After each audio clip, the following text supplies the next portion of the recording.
rights violations, occupation, and genocide. In Section 1 of the ACSRI proposal, we highlight how companies have been involved in morally reprehensible acts amid the ongoing genocide in Gaza and throughout decades of occupation.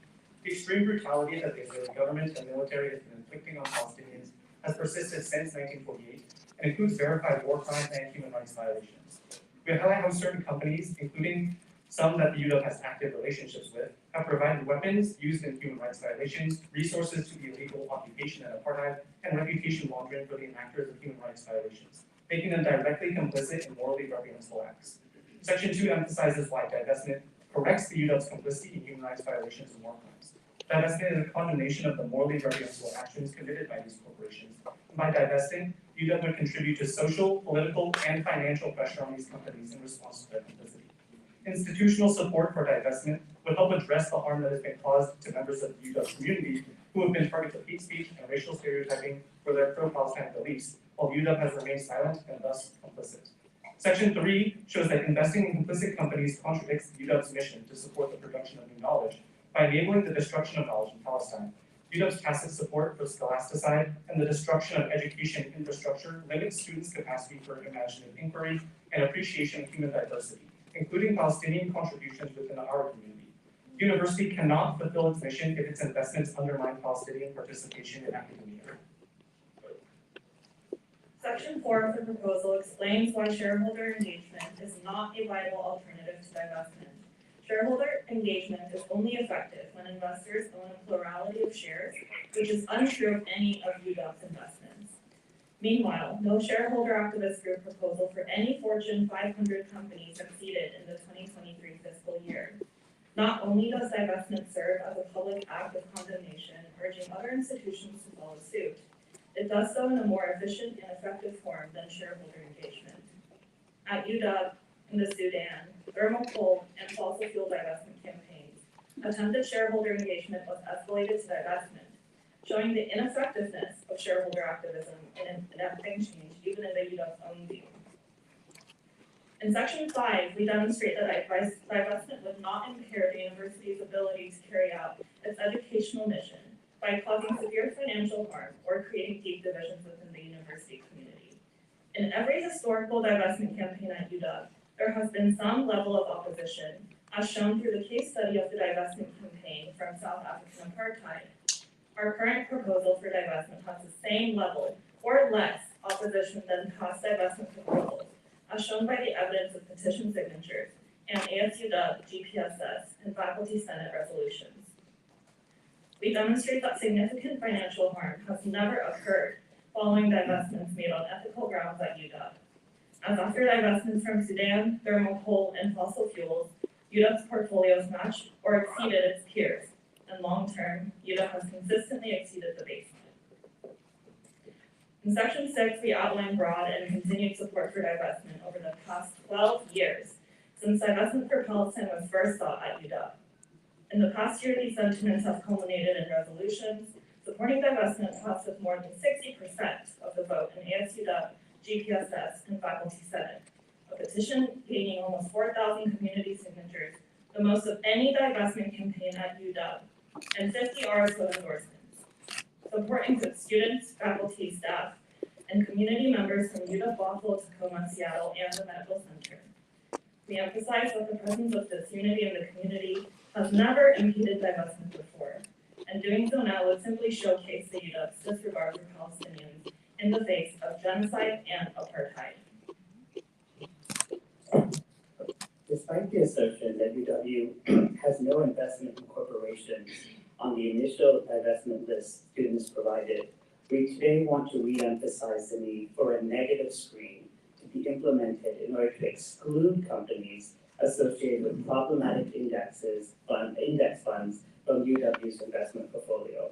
A negative screen will ensure the UW never invests in companies involved in facilitating reprehensible action in Palestine and should be broadly acceptable as direct financial losses, would not be incurred given divestment is not, and should be broadly acceptable as direct financial losses would not be incurred given divestment is not necessary.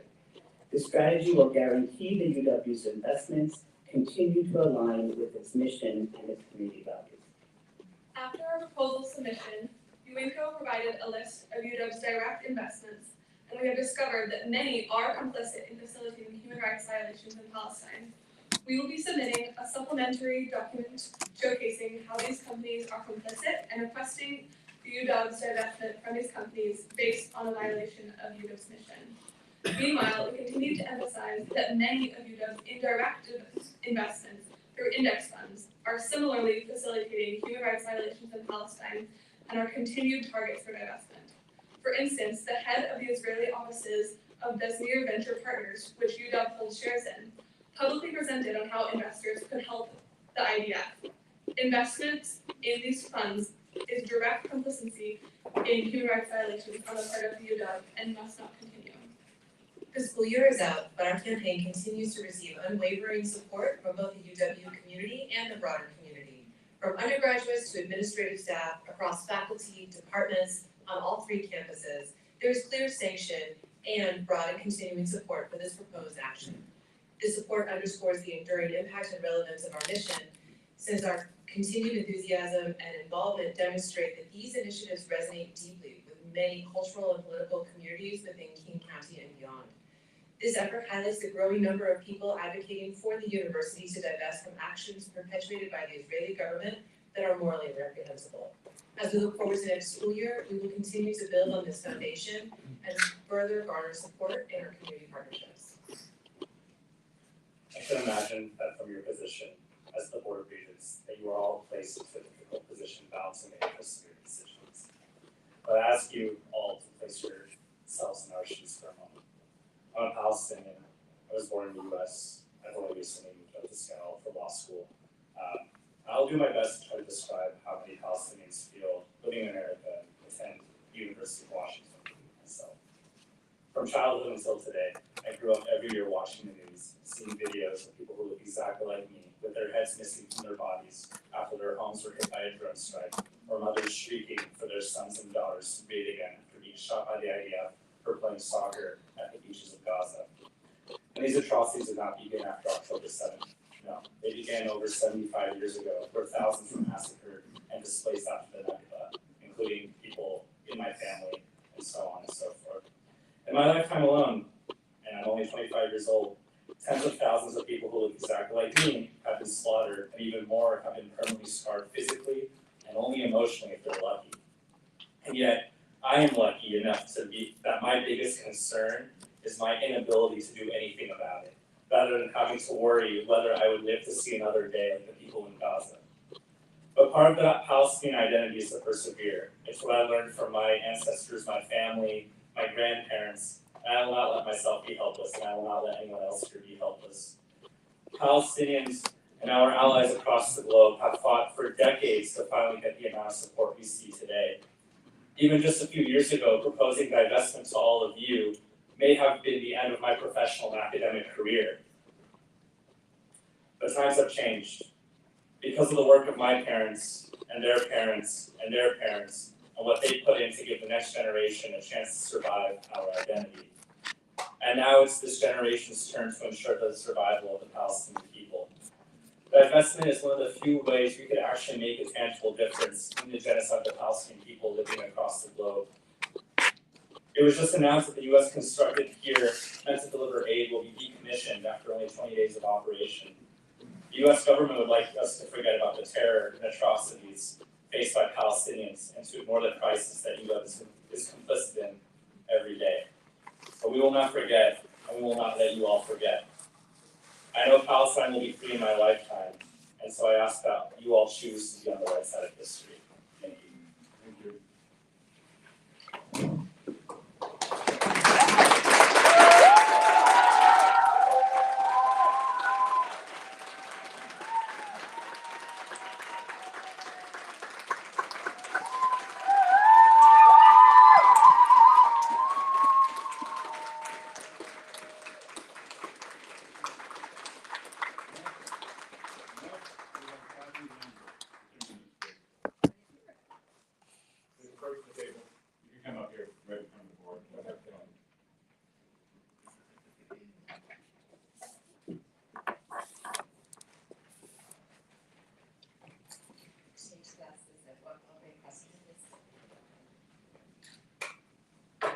First of all, I want to say congratulations for being in the top 10 universities in the country as an alum. That's where I want us, if not number one. So I presume you have already read my comments, and so I'm not going to get into those right now. What I'm going to ask you for is to renew the respect of this campus. When I went here, people were polite to one another, they were open-minded, they were appreciative of other viewpoints, they did not get into fistfights. I have broken up a fight in Kane Hall recently, and that is not okay with me. What is going on in this campus is a free-for-all, and I am very sad about that. The leadership that allowed several days, if not longer, of the encampment shows that there was no leadership. That should never have happened. I just walked through the quad. I have been coming on this campus for 40 years. I have never seen it look like that. I've been on the Historical Preservation Committee. I was appalled to see what was done to the buildings. Those are historical buildings, and they should never have been allowed to get in that condition. So what I'm asking for then is a return to safety. I've had numerous people call me and talk to me about the fact that they, both as professors and as students, did not feel safe during that time. Nobody should ever feel unsafe in a public institution. I would like for you to look at your leadership. I know you're going to be changing leadership. You need to hire somebody who can do a couple of things. One, have business acumen that can return the school to being the prestige that it should be in every one of the schools. Your medical school, your computer schools are fabulous. Every single department should be equally fabulous. You need to hire somebody that will demand a high code of personal conduct and that it be standardized across this campus. You need to have a full range of thought, and that means that students should never be told, if you do not regurgitate X back to me, you will not be able to grade this class. I graduated here, my daughter graduated here, my son-in-law graduated here, and my brother did his medical fellowship here. So we have a vested interest in this university. My grandson is being recruited by a university far away from here to be a pediatrician. He is not coming here. Why is he not coming here? Because he does not want to be on a campus where he would ever feel unsafe. That is not okay. As members of the Board of Regents, it is important that you restore safety. I had a professor ask me one time after I was a guest speaker, what did you think? Have you ever heard that there's a rumor that the university is really tilted in one political philosophy? I said, it's not a rumor. That is exactly the perception. That is not what it was when I went here. All views, all people were accepted. We had lovely conversations. We learned many things. I was invited to many places in the world because I met really interesting people and shared views. But people are intimidated now to do that. So I ask that you don't just move people around from one department to another, but if they were involved in the lack of leadership that's been happening and what happened during the last couple of weeks when there was an encampment here, they need to be moved off of campus permanently. You need leadership that is accountable. So that's what I'm here for today. I have many, many things, as some of you know. I have sat at the highest places in the state and the county working on Regents. And I have been told many things that I'd be happy to share with you if you're going to call and ask me, because this institution is important and I want it to be respectful so that if not my grandchildren, my great-grandchildren want to come here. So thank you very much. Thank you.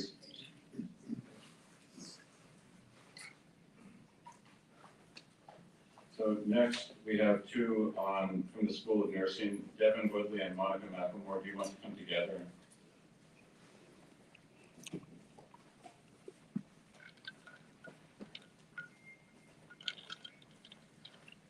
Good evening. My name is Devin Woodley. I'm a third-year graduate student in family nurse practitioner training at the University of Washington School of Nursing and the Doctor of Nursing Practice program. The reason I'm here today is to represent and speak on behalf of the School of Nursing Student Leadership Board at University of Washington School of Nursing.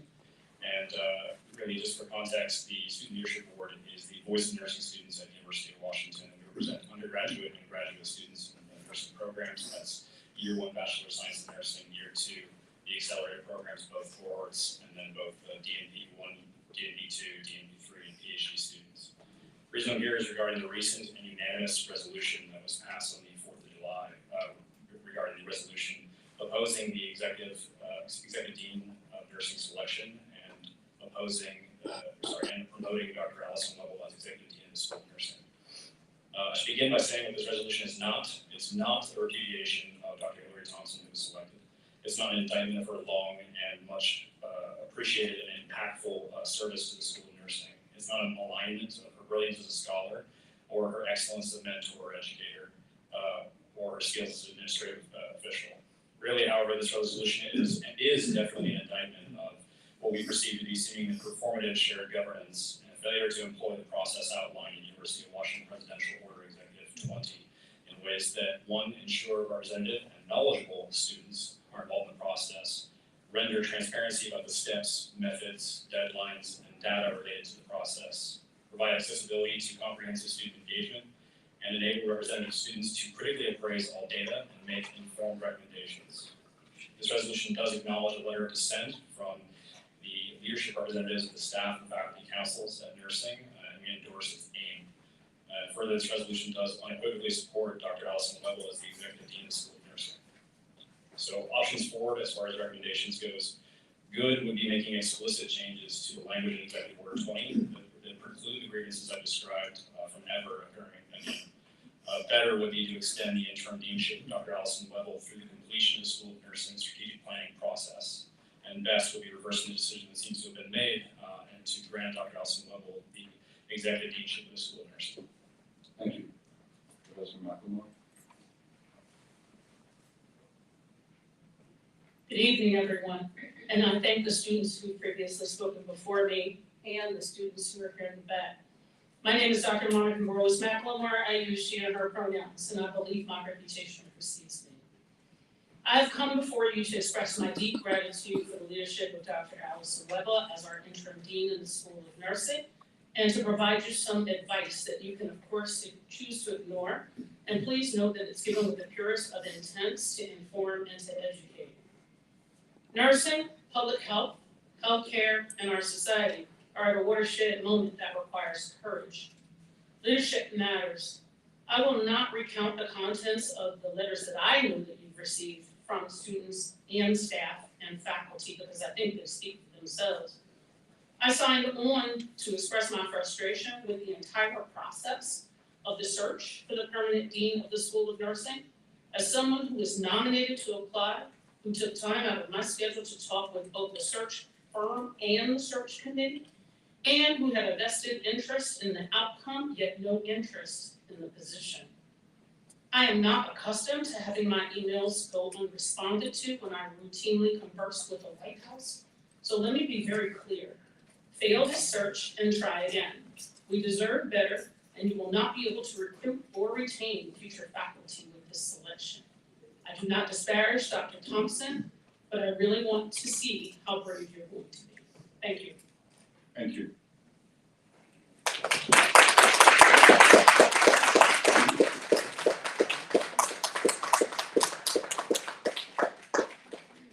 Next, on the Presidential Search Advisory Committee, we have Amy Hagopian and Eva Triniowski. You can come together if you would like.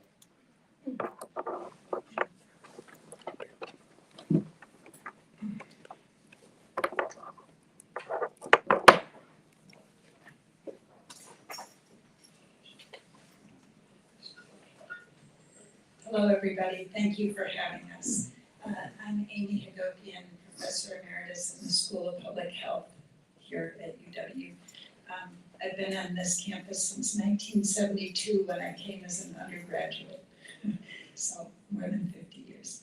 So the UW's chapter of the American Association of University Professors was formed in 1918 as part of a national faculty movement to protect academic freedom and promote higher education.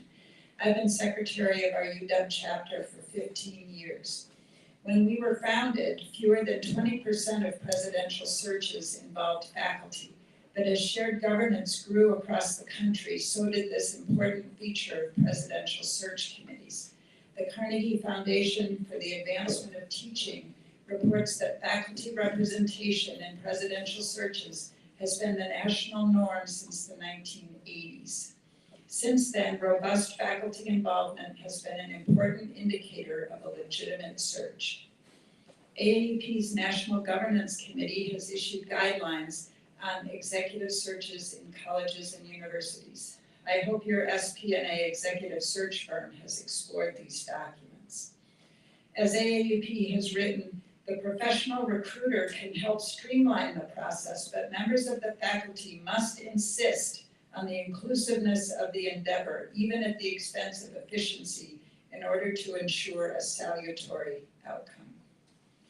Further, AAUP cautions that the increasing trend towards confidentiality in these searches works to limit the robustness of the vetting process. Decisions to forego public campus visits or to withhold the identity of finalists until the eve of the visit violate longstanding principles of shared governance. Sorry, I lost my place. And its perceived value in attracting candidates who otherwise would not offer themselves up is not supported by evidence. An open phase in the search allows us to review the credentials of finalists, ask questions, and share opinions. Our faculty networks can suss out red flags and help us avoid serious errors in search processes, and these are legion. We know of these across the country, right? Serious errors. The next UW president deserves a search process the faculty can embrace wholeheartedly to ensure broad support across all three campuses and across disciplines and ranks. Thank you for listening to us today. Thank you. My name is Eva Chernyevsky. I'm a faculty member in English, and I'm speaking as the president of the UW chapter of the AAUP. I also want to address the Presidential Advisory Search Committee and particularly speak to the composition of this committee. The 16-member committee includes exactly one faculty member and no administrators with any real purchase on the very serious challenges confronting UW faculty today. The Board of Regents should understand that the search committee sends a message to the faculty. And that message, regrettably, is that you do not value faculty input or view us as critical stakeholders in this institution. I believe it's really instructive to compare the current committee to the one assembled in 2015 in the search that brought President Housay to the office. Here are a few key differences. The current committee is 1/3 smaller than the 2015 committee, 16 versus 23 members. The current committee includes a single faculty member, Louisa McKenzie, chair of the Faculty Senate. The 2015 committee included 6 faculty and 1 librarian.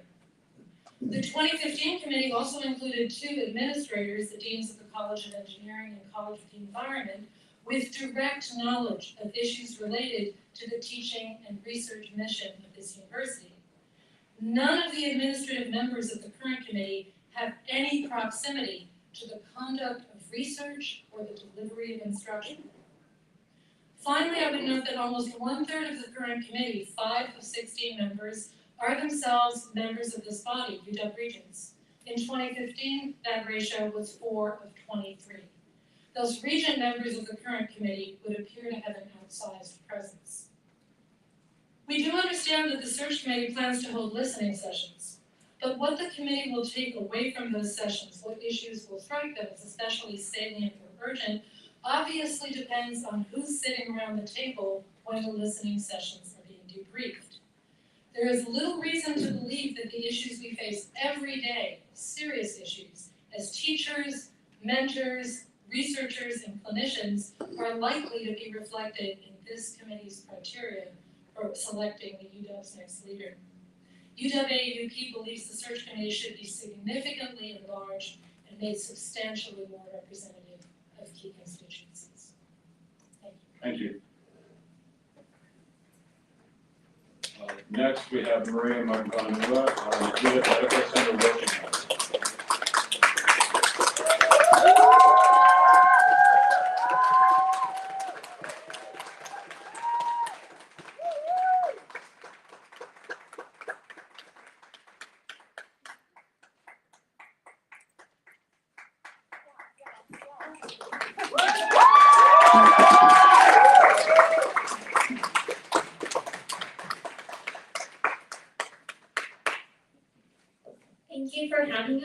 we are cafeteria workers at the UW-MC Montlake. Today we want to read with you a letter and also give you a packet of our petition along with the signatures that come with it. So to the Board of Regents, the employees in UW-MC Montlake have many grievances that you should hear and give attention to. In the recent town hall, UW boasted about the success of Mission Forward. We are here today to let you know about the other side of that situation. Did you know that your decision to launch Mission Forward forced many employees to leave, lose their livelihood, and suffer unjust and unsafe working conditions? Our department was restructured with no consideration for workers. Many of us have been here for years, even for 3 decades for some, and invested our strength and service for this company. We were happy to work here because the heart and sympathy the previous UW leadership has shown us, especially for those of us who are migrants and far from home. But under Mission Forward, we are treated like slaves. Many workers were driven out and were not replaced. Those of us who stayed filled the gaps and had to do twice, if not 3 times as much work with the opening of new units. Our staffing levels pose a risk to our operations, our patients, and our workers. It has left us with no backup plan and no support. We are shuffled multiple times in a day, and many go without proper breaks. Many workers are injured on the job. We see long-term discrimination, especially against disabled people and elderly. We experience constant harassment and from management. Often we are working while sick since there is no backup plan, and we do not want operations to suffer.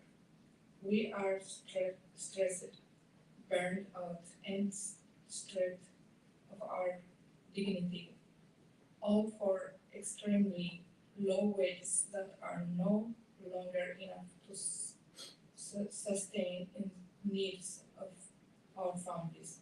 We have brought our private grievance and conditions to our management, but we were ignored multiple times, and we are respond to with relations.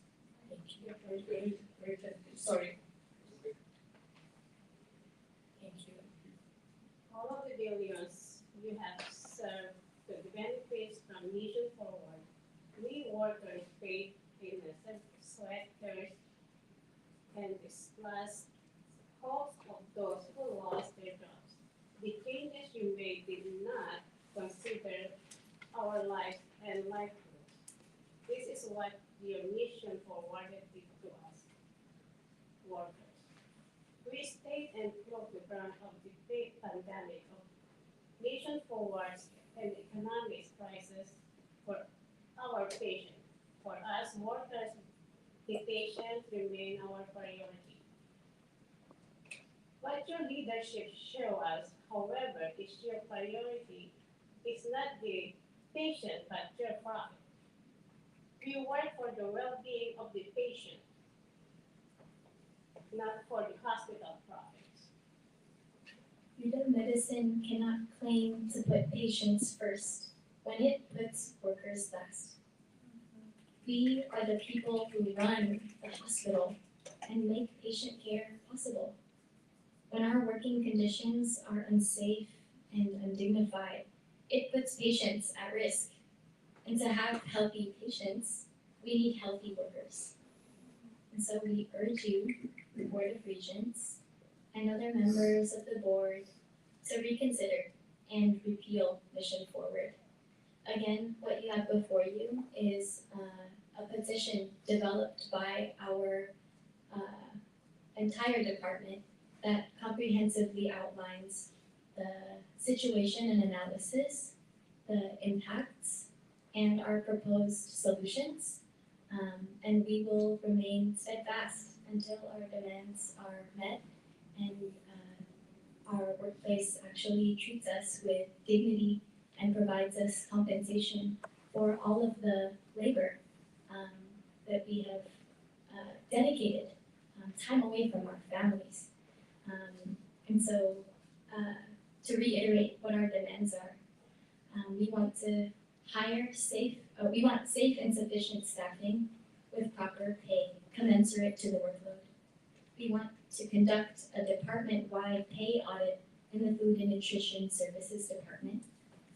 We want to provide clear job descriptions to each worker, ensure proper breaks for each worker, provide a regular, neutral space for worker input and genuine problem solving, all of which are detailed in the petition. We thank you for your time, and again, we are FNS Workers United, and we will make sure that we fight until our demands are met. Thank you so much. Thank you.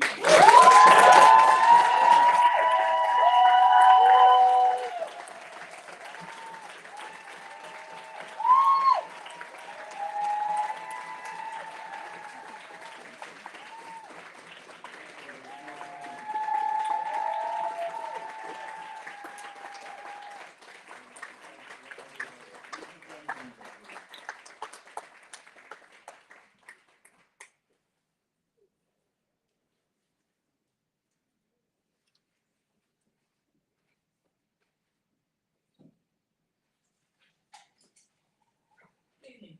I'm Dr. Lisa Jones-Zango. For 17 years, I was a member of the UW community as a primate scientist, professor, and member of the IACUC. I'm about to complete my 5th year as PETA Senior Science Advisor for primate experimentation. When I addressed you last month, Michelle Basso had just been removed as director of the Primate Center. PETA, I'm going to take a little credit for helping you make that decision. My hope is that we now fully appreciate that when we come to you with detailed descriptions and documents of appalling animal welfare violations, when we show you that UW is using an endangered species for experiments that do not yield meaningful improvements in human health, and when you hear that UW colonies are public health threats, and that every corner of the primate experimentation industry is under investigation, you will now pay more attention to these facts in the same way that you paid attention to what we put in front of you about Basso. Listen, Council, I came to you and your staff as a whistleblower with similar issues in 2018 and 2019. And rather than take the time to investigate, it appears that you have turned to individuals who fed you misinformation and disinformation. And many of those same individuals continue to mislead you and the sport. It's hard to be a whistleblower. The cost and consequences are unpredictable. And UW makes it particularly difficult to be a whistleblower. 12 years ago, I went to the then IACUC chair and to the attending veterinarian with my concerns about UW planning to stop their new Arizona breeding facility with monkeys who were part of a TB outbreak at another location. And a few weeks later, I was called to the Primate Center Director's office and told that he didn't appreciate hearing that I had expressed my concerns to others. And make no mistake, I was very clear with the primate leadership at that time that starting a new colony with these exposed monkeys was a very bad decision for the monkeys and for science. I'm sensitive to whistleblowers. And at last month's IACUC meeting, during discussion about a monkey who died during a procedure, the attending vet pointed out to the committee that an anonymous whistleblower within the Primate Center had been very fearful about coming forward with information. The immediate response from the IACUC chair and the director of the Office of Animal Welfare was so telling about the culture that's been allowed to fester. The chair nearly leapt out of her seat in a hurry to shut down any further discussions. We have the video if you'd like to see for yourself. The lengths to which your trusted animal oversight leadership is willing to go to silence, or actually to maintain the silence. Please finish what you started. Shut down the Primate Center. It's actually one of the easier problems it sounds like you're facing right now. Because every day that the Primate Center remains open is the day that you don't waste money, it wastes human lives, Thank you. That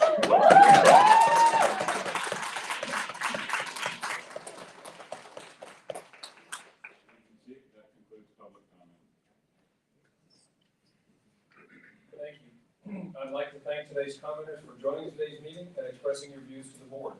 As stated earlier, if members of the board would like additional information about any of the issues presented in public comment, or would like to discuss any issues in future meetings, they will make a request of the secretary. The board will now move to the approval of items on the consent agenda. There are 7 items for approval. Are there any items to be removed from the consent agenda and returned to a standing committee for discussion? If not, I would request a motion for approval of the 7 action items on the consent agenda as it stands. Do I hear a second? Second. It's been moved and seconded. Any other conversation, discussion? Hearing none, all those in favor, say aye. Aye. Any opposed? Any abstentions? Regent Harrison Rustin will abstain from item B1. Are there further abstentions? Hearing no other abstentions or any objections, the motion carries.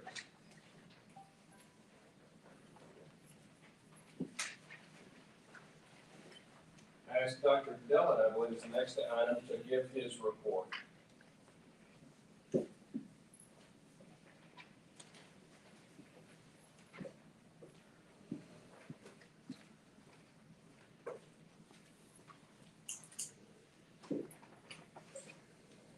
Good evening, Regent Zeke, fellow Regents. Again, real privilege speaking with you here today. I just want to stress this is a very exciting time for the School of Medicine, as we are a 12-month school and we are welcoming our 275 new students across 6 sites in the 5 WWAMI states this week and next. Yesterday I had the chance to be with our partner institution, University of Wyoming, welcoming new students in Laramie. Today we had our Seattle orientation. Tomorrow I will be in Spokane with our partner institute, Gonzaga University, as well as University of Idaho in Moscow, Idaho tomorrow, and in Bozeman with Montana State on Friday, and then Alaska next week. And again, this is one of the, for me, one of the real privileges in my position, and it's great seeing our new students come in, and in particular seeing the impact of the WWAMI program across these 5 states and the continued focus on the rural and underserved parts of the Pacific Northwest. I also wanted to just give a brief update in ongoing work that will be coming to the Board of Regents in the fall around Valley Medical Center. As I think many of you may know, Valley Medical Center is our community hospital. Valley joined UW Medicine in 2011 through a strategic alliance agreement. That was a 15-year agreement. By the end of this calendar year, both we, the university, and Valley Medical Center need to jointly make a decision of whether we extend for another 15 years of that alliance agreement. So we, over the last several months, have engaged in those conversations and really looking at where have we come over the last period of time since 2011.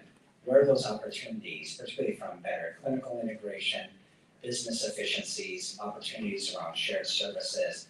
And again, I'm really pleased to see with the new Valley leadership really increased communication, transparency, and collaboration with our teams. Look forward to coming back this fall with more information for the Board of Regents. We anticipate this will have to come to your November meeting for a decision. So I just wanted to let you know in advance that work is ongoing, and we will be discussing more here later this fall. I also wanted to just provide a brief update in a couple of leadership searches within UW Medicine. As some of you may recall, Ruth Mahan retired. Her last day in the office was at the end of April. Ruth had been really a long-time servant of the university and UW Medicine, most recently as our Chief Business Officer. Prior to that, she was the Vice Dean for Administration and Finance within our School of Medicine. As the Chief Business Officer, she continued to oversee a lot of the business aspects of the school. With her retirement, we are not replacing her position. Rather, prior to my coming into this position, I also served as Executive Vice Dean for Clinical Affairs. We are taking that position, modifying it, incorporating some of Ruth's other responsibilities, and are in the process of searching for a new Executive Vice Dean. Again, I see this really as a restructure of Ruth's current position. And that search is ongoing, a national search. We have been able to really identify 4 outstanding candidates. We're arranging for in-person interviews with them, with our broader UW Medicine community here, probably at the end of July, beginning of August. The other search that is ongoing, down to 3 final candidates, is the Chief Medical Officer at Harborview Medical Center. Rick Goss has been in that role really since about 17 years now. Done a fantastic job focused on quality improvement, patient safety. Rick is not retiring from the university, but stepping down from the medical director role. And that also is a national search, given Harborview's really national leading reputation within trauma care. Very great applicant pool, down to 3 really outstanding candidates going through interviews, and more to come on that. So just, again, 2 important searches within our community. I also want to just express, one, I appreciate the comments that were made by our UW Medicine staff earlier. Very much appreciate what they have raised. The focus and the well-being of our staff is really critical. It is very, very important to me. When I think of Mission 4, this is not about the finances. It's really about how we improve the overall quality of care, the equitable care, focusing on the well-being of our people. As we've come out of the pandemic and we've seen that toll on our healthcare workers, we have kind of shifted from a focus on clinical research and education to really thinking about how do we integrate clinical equity, research, education, and well-being. And we've been investing quite a bit here, so I'm saddened by the concerns that were raised. We will be following up on those. And I also recognize that as we go through our collective bargaining discussions, we'll have an opportunity to address those concerns as well. I'm going to save the other financial updates for Jackie, our Chief Financial Officer, during the next section of the report. Happy to answer any questions. I would just say, Dr. Dillon, I appreciate your raising the issue, responding a little bit to the concerns that were raised today, because I think anybody who heard that would be concerned about it, and we appreciate your taking that into account and trust you to deal with those issues and take them seriously. Anybody else comment, question for Dr. Dillon? Regent Harris, Regent Fuller?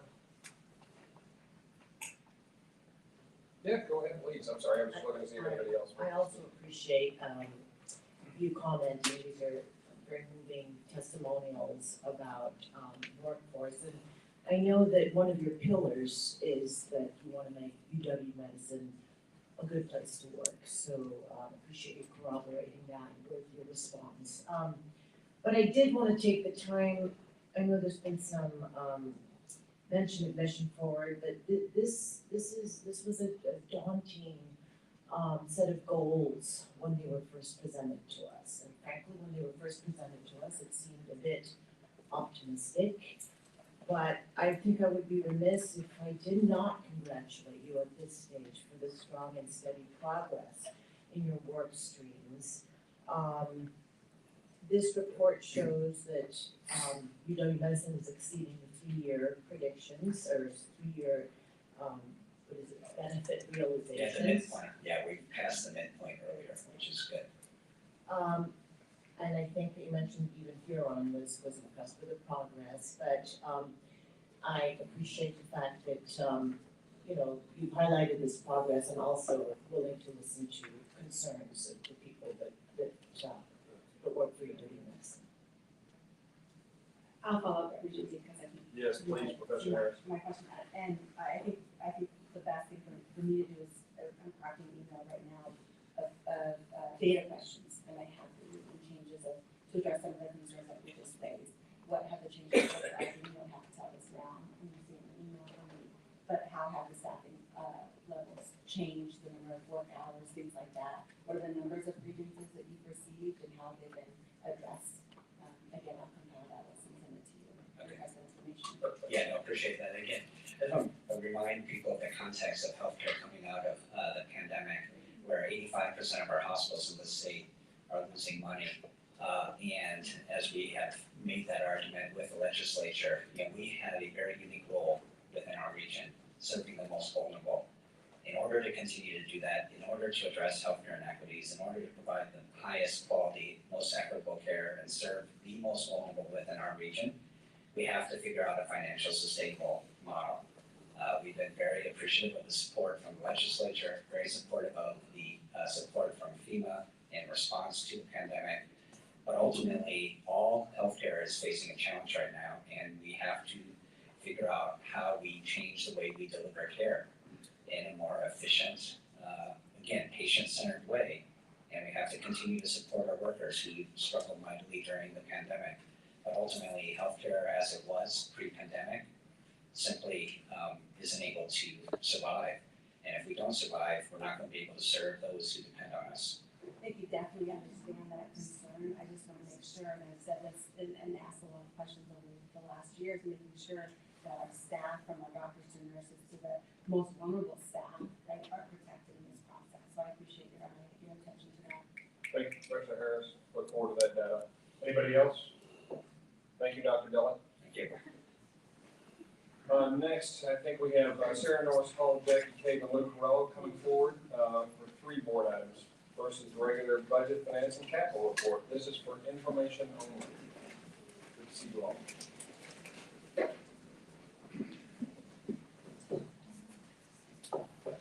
Jackie, be sure the mic is pointed at you. Just I want to be sure that we are able to record everything appropriately for the record. Thank you. Okay, thank you. Good evening, Regents. Sarah Norsall, Senior Vice President for Finance, Planning, and Budgeting. I am pleased to provide a few comments regarding 11 months of fiscal year 24 through May 31st for the Academy, including its core academic and administrative support units and its auxiliary units. We will have 12 months of data ready for your review next month.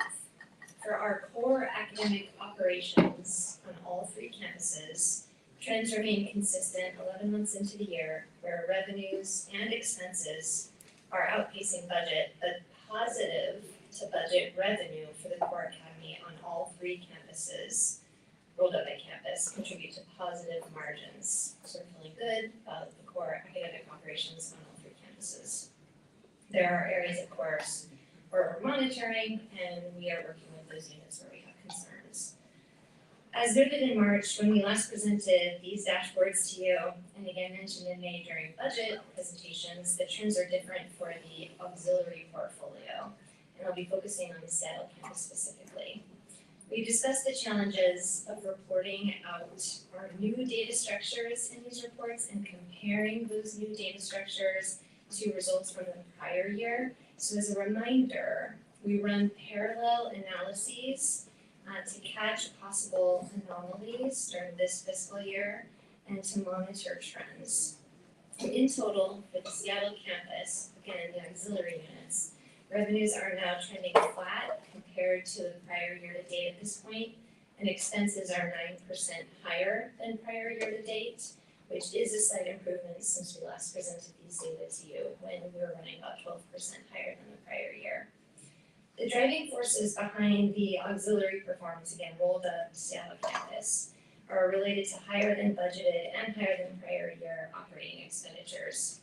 And a significant driver of this is what we talked about, the investment of the School of Medicine in the Lind property. Okay. Other driving forces that we're monitoring closely are related to our academic auxiliary units, financial performance, but we think also their invoicing practices. So we're monitoring those closely, and we'll be working with those units over the summer and into the fall, where we've had to make correcting entries for those auxiliary units on the academic side. I think that is it for me, and I'll pass it over to Jackie. Thank you, Sarah. Good evening, Regents. Jackie Cave, Medicine's Chief Financial Hang on Officer. 1 second, Jackie. I'm not sure we're capturing you. Sorry, how are we doing? Yeah, just get a little bit closer. It's on. Yeah, just go ahead and move it as close as you can, Jackie. All right, is that better?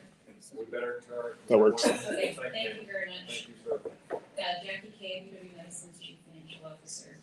Year-to-date through May, excluding School of Medicine results as well as Fred Hutchinson Cancer Center, UW Medicine is reporting net income of 5% margin on total revenues of $5.3 billion. This performance includes one-time benefit of non-recurring state appropriations of $98 million and FEMA disaster relief recoveries totaling $217 million. Without the benefit of this one-time funding, UW Medicine would be reporting a loss of $23 million as compared to budget. Excluding the as compared to budgeted loss, using the same basis of $347 million. This excludes the one-time FEMA disaster relief expense recoveries as well as the non-recurring appropriation. The primary driver of UW Medicine's financial performance is from our hospitals. The hospital's net revenues are higher than budget due to strong volumes, improved rate as a result of various initiatives, including commercial contracting, revenue cycle improvement, and the addition, as we've spoken about previously, of our directed payment program. At the same time, our hospitals have worked hard to control operating expenses, examples of which include reducing contract labor from both a rate perspective as well as a use perspective, and also successfully hiring and retaining our own people, the most valuable asset. We're proud of the work that has been done in fiscal year '24 and the resulting financial improvement realized to date. We understand that to continue to provide high-quality, equitable patient care to our community, we must be financially stable, operationally efficient, and have a culture that promotes the well-being of our staff, faculty, and trainees. While we celebrate the significant improvements achieved to date, we recognize the magnitude of the work that's necessary to meet our fiscal year '25 targets, and we remain committed to achieving our goals. In closing, I'd like to acknowledge and thank our amazing UW Medicine faculty, trainees, and staff for their incredible work each and every day on behalf of our community here, across the state, the WAMU region, and beyond. We're proud to support the work of UW Medicine's mission to improve health for all people. With that, I'll turn it over to Luke. Thank you, James. Luke. Thank you, Mr. Chairman, and good evening, Regents. Moving on to the major capital project summary, we have 16 projects that you'll see in the summary today. I'll note that 9 of those projects are under active construction, but that includes 2 projects in particular that are under construction by the characterization of demolition activity. Haggett Hall is a purely demolition related project, but also the pavilion pool for the ICA basketball training facility is under the demolition phase of that project before building continues for that project. There is a new project on the list this time, and it's the Chemical Sciences Building. We have an RFQ that was posted in mid-June for that project. We'll receive offers in mid-July and go through a 2-part integrated design build selection process to hire our design build team for that project. I will note that the interdisciplinary engineering building project has successfully demobilized the tower crane. We did this over a 4-day period. It's typically done over a 2-day weekend period for a typical tower crane demobilization activity, but it's a pretty complicated site, and we decided to make it a 4-day activity, Thursday through Sunday, and in the interest of safety, trying to make sure that we're very careful with that complicated activity. In other news, and somewhat related, the National Construction Safety Week was the week of May 6th through the 10th, and during that week, our facilities project delivery group hosted several tours of our active projects. We're emphasizing this year's theme for National Construction Safety Week being value every voice. I'll note that our focus on safety is steadfast. We continue to maintain success in our high-level goal of keeping our safety reportable incident rate low. In fact, as compared to Washington State as a whole and the nation as a whole, we have a history of many years of being far more successful in a reduced safety rate as compared to the state and the nation. So we're keeping our fingers crossed, but we're trying to avoid complacency in that regard to make sure that that stays the case in the future. Looking forward really quickly, I'll highlight that in the fall, we will provide an update on the campus asset renewal program. That will be following the delivery this summer and early fall of implementation plans from our two consultants for Burke and Irk, building renewal and energy renewal plans. So more to come in the fall once we receive those implementation plans. And I'll close tonight with a little bit on business equity, just sharing a couple of success stories. One for a project where we're exceeding our goals and doing really well. Another where we're taking actions to get back to exceeding our goals. We're a little bit under. First off, we have for the isolated basketball training facility, the team of Mortensen and Gensler. They brought on CR Construction and American Abatement. Really strong commitment from them on mentoring and training firms that are not very well experienced with work in the public sector. They're exceeding their business equity goals with nearly $6.5 million going to business equity firms. We have 28 business equity firms that are on that project. 15 of them are women-owned, 4 of them are minority-owned. Then there are 7 small businesses and 2 veteran-owned firms with subcontracts for that project. Moving on to the Montlake Surgery Pavilion, we're a little bit under our target, just a little bit more than 13%, trying to get well over 15% for that project. But this is led by BMD Builders, and they just recently thanked us for connecting them specifically with Ahura Construction. The partnership has been wildly successful so far.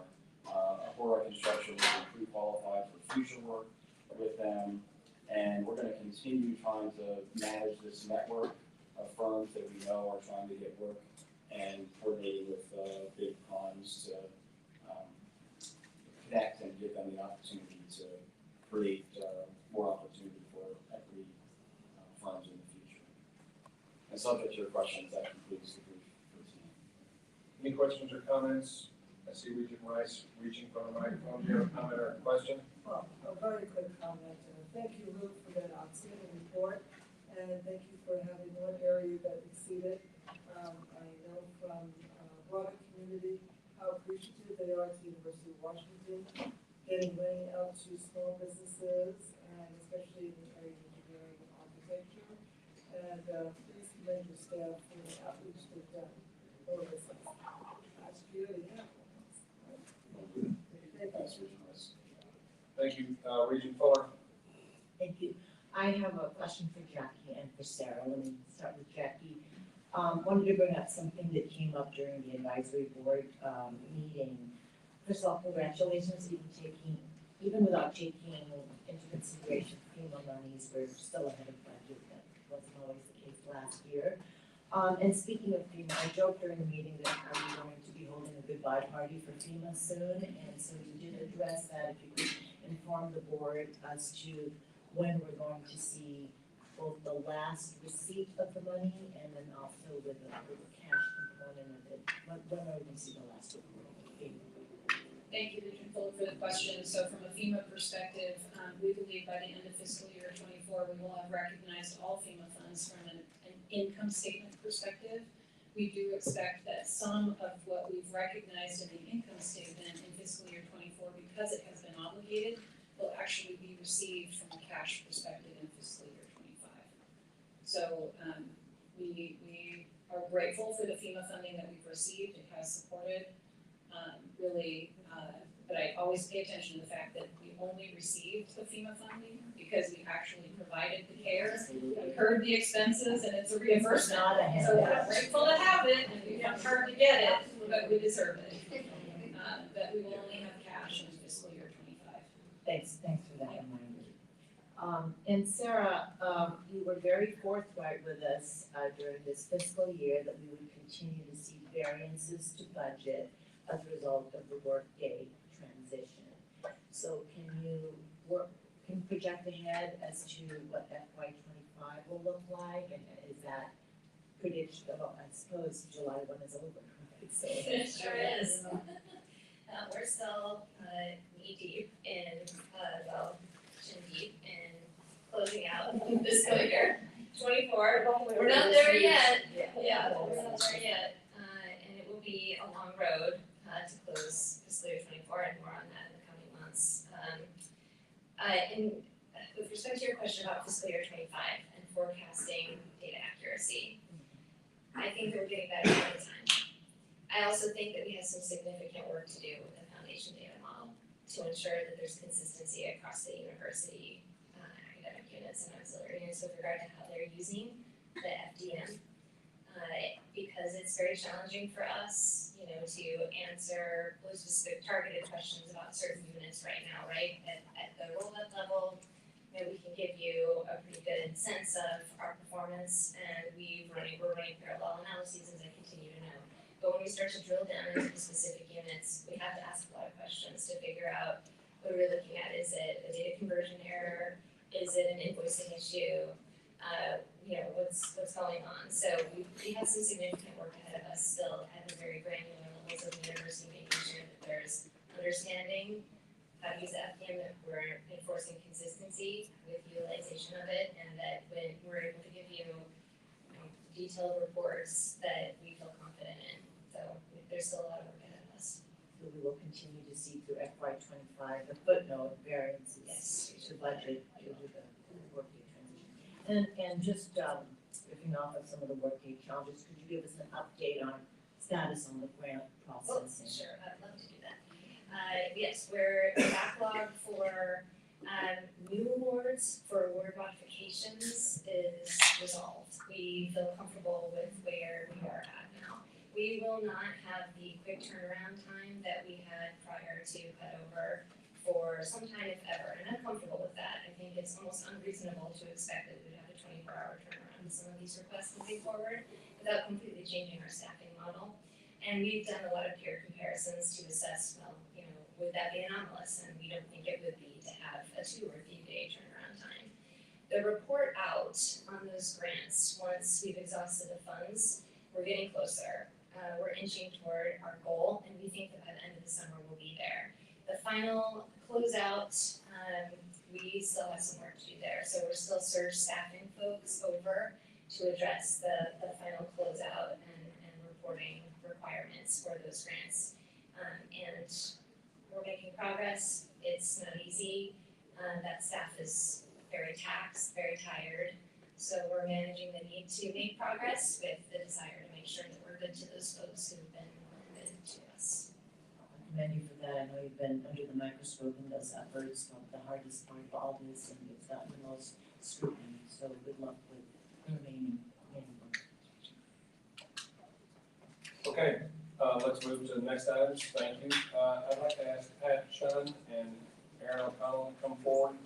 The next item is in response to Regents' request for short, regular, and informational updates about the Department of Intercollegiate Athletics at this particularly dynamic moment. It's an interesting turn of phrase. It is a dynamic moment, isn't it, Pat and Aaron? Yes, it is. If you would do that, then we had originally scheduled an executive session for 10 minutes in the middle of their presentation to be followed by an action item related to coming membership in the Big Ten Athletic Conference. So let's do the general update, and then let's move to the studio Big Ten obligation that we have to do there. Let's just do those 2 items because we don't have a need for an executive session in the middle to discuss litigation issues. Does that work? Yes. Okay, sir. Thank you, Regent. Really a quick general update of everything in athletics. As we had talked in the last meeting, it wouldn't be a summer if there wasn't a transformational change in college athletics. On 2 fronts for us specifically. One, as we begin the process of acclimating, assimilating into the Big Ten, that is there are opportunities and challenges associated with that. More opportunities and challenges, but the reality is a very different conference and than what we're leaving on many different levels and on many different reasons. On top of that, our industry is working toward a settlement in the House case based on actually what I read today is we're probably a few weeks away from that being submitted to Judge Wilkin in Northern California. It'll be up to her to approve the settlement, and that'll shift us to a revenue share with our student athletes. Also, it'll change our model relative to scholarship limits will go away. We'll have roster caps. There are many things we're working on through the Big Ten I think we're fortunate, you know, President Posse, Eric, and myself have all been in discussions with the Big Ten. It's exceptional communication and exceptional leadership. And obviously it's the Big Ten and the Southeastern Conference working together to really form a model that is most beneficial to the future of institutions and athletic programs of our size and scope. Well, to have someone to think about what you just said, at least gives us some clarity and direction on how we'll be structured, and it also kind of sets that model for the nation, right? Yeah, and to my understanding, it's 10 years. There's a look in year 4 relative to the dollars and the dollar amount that is shared. It's an average across conferences relative to ticket sales, sponsorship, and media rights revenue. So there's a lot of nuance to this. It's a significant change. And there's also a thought that NIL changes to what its original concept is supposed to be relative to real work for name, image, and likeness. There has to be a fair market value assessment piece that a third party will have to assess. So there's like I said, there's a lot of positives in the revenue share model, but ultimately it allows us to share more benefits with our student athletes. That's good. Okay. That's your basic update that we're doing it? Okay. Do you want to move into the action item, the budget issue? Go ahead. For our studio, yeah. I'm sorry, yeah. I'm gonna invite Steve up with me.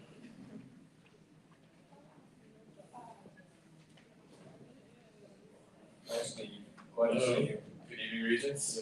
Steve Tadji, Associate Vice President for Asset Management and UW Facilities. So happy to be joined by Eric to seek your delegation to approve the Big Ten production studio project delegation to the President to working with the Chair and Vice Chair to approve that project. So this is one of a number of projects we're working very closely with ICA on to ready them for their entry into the Big Ten, the imminent entry into the Big Ten. Most of those projects are substantially smaller than this one. We're employing every tool we have in our project delivery toolkit to make these happen on the schedule or as close to the schedule that that ICA needs us to execute these projects on. This one is more substantial, and hence that's why we're here. This one resulted from a study about where to put this kind of facility, which has some pretty detailed technical and location requirements, and where to fit that within the ICA footprint on the east campus. It was determined that repurposing the east practice court in the HECAP pavilion was the best solution there. We're confident about the budget and schedule parameters, while acknowledging we have some things to work out still. I think with that, I'll turn to Aaron for some further background. Thank you, Steve. Good evening, everyone. Yes, we are excited that we completed a feasibility study on the Big Ten Network Studio that will go at the East Court on the east side of the concourse in Hecad. It's about a 5,000 square foot footprint.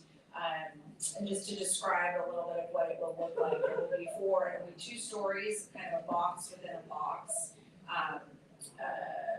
On the main level of the concourse floor, it will be 4 control rooms because we're required to be able to produce multiple events at the same time. So if we had baseball and softball going on, right, and possible basketball still in the month of March when it's early on the Diamond Sports, we have to be able, if we're scheduled at the same time, to be able to provide a very high quality stream on the Big Ten Network Plus, which is a channel, I'll say, unlike the Pac-12 network that was not available nationwide, right, in all of the footprints, this is available everywhere. So the University of Washington will be streamed into houses throughout the nation, as opposed to when we were with the Pac-12 and the challenges that came with that streaming. Back to the control rooms, so there will be 4 control rooms so that we're able to stream multiple events at the same time. There will be a large open space in the middle of those control rooms. There'll be windows so that you could actually have an event in there and watch kind of, like a Good Morning America, how they have it, and people can see what's going on in there as the sausage is being made. So there's a revenue generation piece to this because we'll be able to rent that center space out, and use it for recruits, and all that comes with NIL and the filming, and TikToks and all of those things that are, oddly, but very important in the NIL world with our student athletes.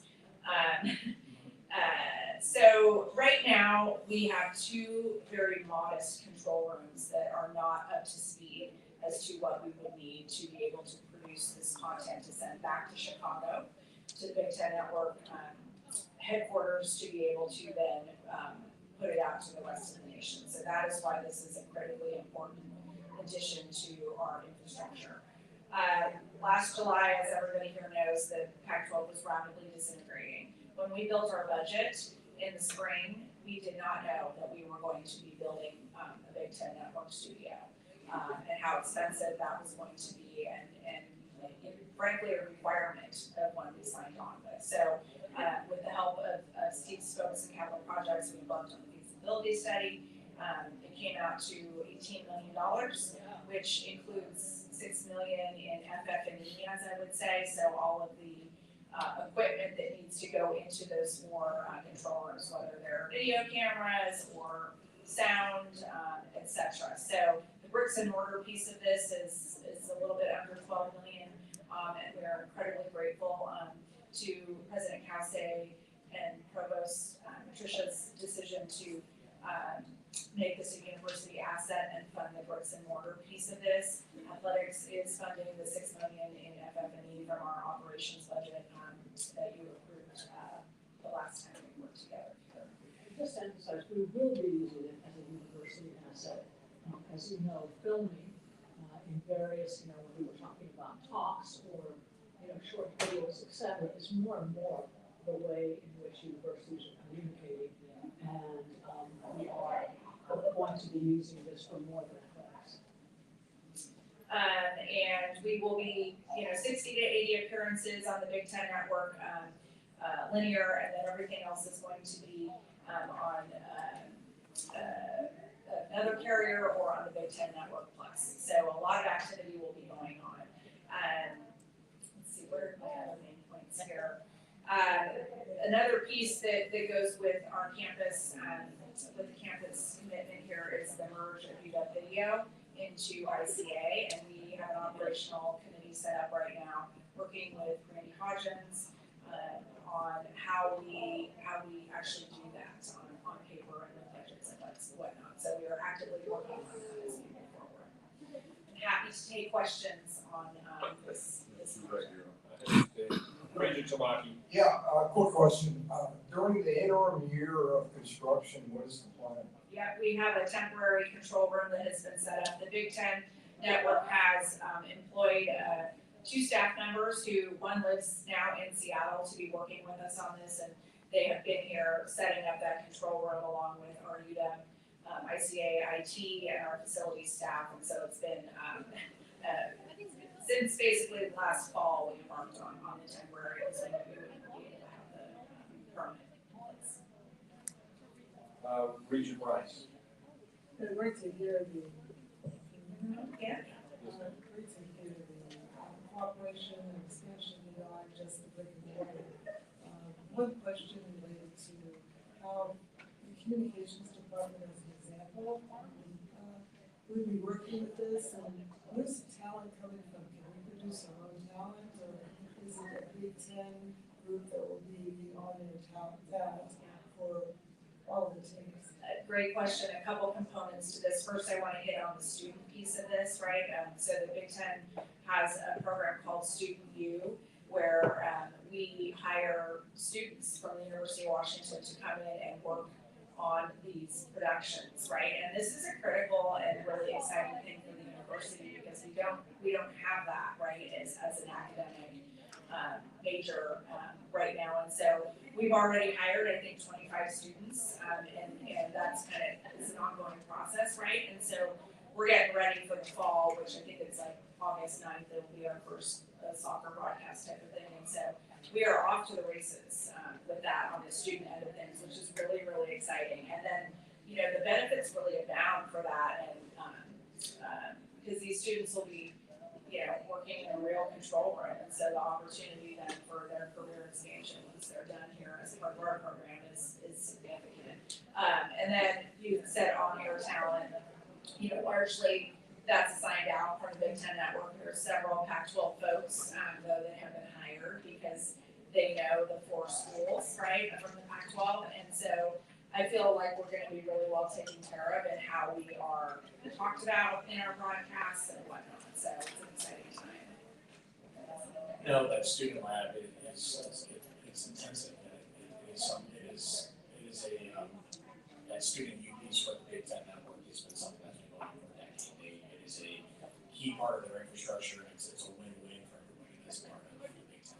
Yeah, I have to say that, again and again and again, I'm just so impressed by the way in which the Big Ten centers academics, faculty, students, in a way that I hadn't even known was possible, because it just wasn't, quite frankly, as I say, it's not I'm not trying to put down the Pac-12. We did not do that kind of thing, we just did it. It wasn't even something we thought about. Thank you. Thank you. To that point, in our conversations with various departments tonight, the Big Ten networks around things like finance and planning and budgeting, around endowment and investments, audit advisory, audit, internal audit operations, and the like, to be able to work with those groups has been a fantastic asset to us. Beyond, people think of it as just an athletic move, but there's a whole range of things that are going on all over the university that plugs into partners. We did have some of that in the Pac-12, in all honesty. Yeah. But I do think that the focus on the academic piece is just really remarkable. And I also think that in those groupings, we have a lot more real peers. Yeah. In terms of big public schools that are AAU, et cetera. Completely agree. Anybody very cool? Anybody else? No, he was looking out for you with Dr. Rice. He wasn't looking out for himself. I read a daunting story today about Penn State borrowing $700 million to build a new stadium, and I was wondering if you wanted to comment on the wonderful adequacy of Husky Stadium. I did not read that story, but yeah. I'll say I think Husky Stadium is adequate. It's the greatest setting in college football. Yes. Right. It does give us significant, we have a unique advantage in the Pacific Northwest with that stadium specifically. It is unlike any other stadium in the Big Ten Conference. Well, and also we have been watching the stadium, but also being on the lake, et cetera. Having been to some of the recruiting the students, their eyes open up because you go on a cruise. And when you leave right from the practice facility, who else has that? Pretty cool. All right. Fantastic. I think appreciate the presentation. Thank you, Steve. Thank you, Aaron. Thank you, Pat. And thank you for hiring a baseball coach from Olympia. Dad was a former high school basketball coach. Exactly. Board will now hold an executive session. I'm sorry. Oh, I'm sorry. We have to approve the studio we just talked about. I have a motion to approve the Big Ten Broadcast Control Center project as proposed. So moved. Every success has a million parts, right? We have a motion. We have multiple motions and at least one second. If there's no further discussion, looking around the room, all those in favor say aye. Aye. Any opposed? Any abstentions? Let's go get a control room in our studio, okay? Fantastic. Thank you. Beg your pardon. Yeah, we needed to do that. Thank you, Tyler. The board will now hold an executive session to discuss pending or potential litigation with council present per RCW 42.30.110. Regents and designated staff will remain in the room. The executive session will conclude at. You want 7:20 or 7:30? 7:30. This is a short one it's a huge topic.